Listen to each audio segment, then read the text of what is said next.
আপনারা কোনোদিন ভগবানকে মাটির ডেলা প্রসাদ দিয়ে পুজো দিয়েছেন?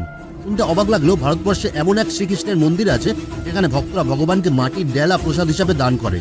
উত্তরপ্রদেশের বৃন্দাবনের গোকুলে যমুনা নদীর ব্রহ্মাণ্ড ঘাটের একদম পাশেই অবস্থিত ব্রহ্মাণ্ড বিহারী মন্দিরে ভগবান কৃষ্ণকে মাটির ডেলা প্রসাদ হিসাবে দেওয়া হয়।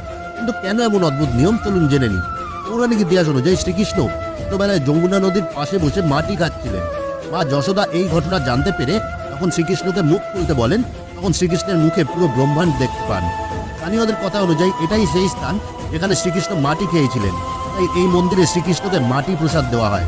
আর যেহেতু মা যশোদা শ্রীকৃষ্ণের মুখে ব্রহ্মাণ্ড দেখতে পেয়েছিলেন, তাই এই মন্দিরের নাম ব্রহ্মাণ্ড বিহারী মন্দির এবং এই যমুনা ঘাটের নাম ব্রহ্মাণ্ড ঘাট।